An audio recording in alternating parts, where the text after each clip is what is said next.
This video is going to show you how to create a quick blog for your students to use to introduce themselves. You may want to add this kind of blog if you had been using in the past the student homepages in Blackboard version 8. This is the way you can have that same functionality in Blackboard version 9. To begin, I'm going to go ahead and click on the assignments area, which is where I'm going to choose to add the blog for this example, though you could add this blog to any particular content area in your course. You could add it to assignments, you could create a button for it, you could add it to course documents, course information, wherever you wanted to have it located in your course. You add the blog tool by hovering your mouse over the Add Interactive Tool menu and then selecting Campus Pack Blog. And this is going to allow you to create a completely blank blog as it says on the screen. You can give it a name. Here I'm going to call it Student Introductions. Type a description, which will have instructions for your students, and the description I'm going to put here is use this blog to introduce yourself to your classmates. You may add a picture. You could of course add more information here if you wanted. I am going to create a gradebook entry for this. This is of course optional for you. I'm going to call it homepage, make it worth a certain number of points, and click add. That's all it takes to actually add the blog to my course. There's all sorts of things then that I can personalize or double check the permissions on. And so the first thing that I'm going to look at is the settings. And that's found here at the top on the settings link. From this link, I can of course change the title and the description. I can add a picture for the blog as a whole if I want. I can also change the theme. I'm going to leave it all default for now. I can also check on permissions. Permissions is going to show me who can read the blog and who can participate. By default, everybody can read it because it's the whole entire course.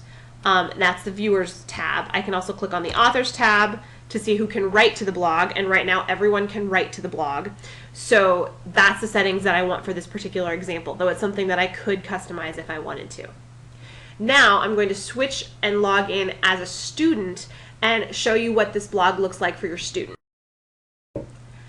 Okay, now I've switched my login and I'm currently looking at the same course as a student would. So I'm looking at the student view. I'm in the assignments area, which is where I just created the blog. And I'm going to scroll to the bottom because that's where my blog is located.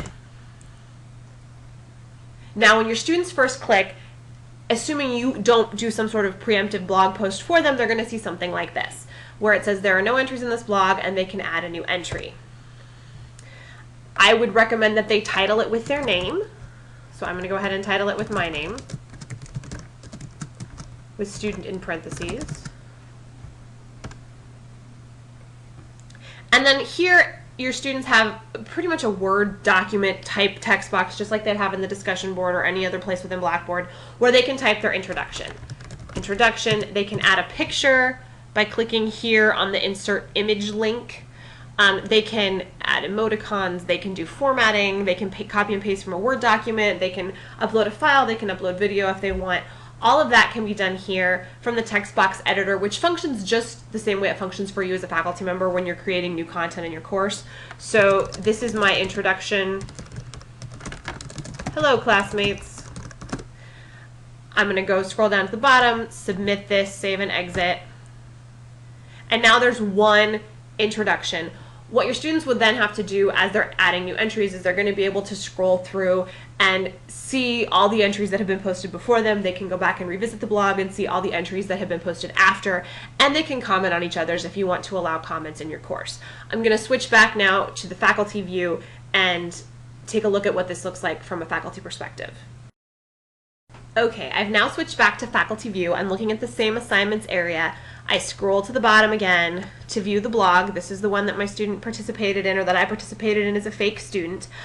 There's several options of things that I can do. I can edit it from here if I want to make some edits to the blog settings. I can also view the blog. And now when I look, I'm going to see my first introduction. As the instructor, I have the ability to edit and delete posts. You can do that if things aren't appropriate, of course. But that's all that you need to do to create a blog. This is something that can replace the student homepage functionality, which no longer exists in Blackboard 9.1.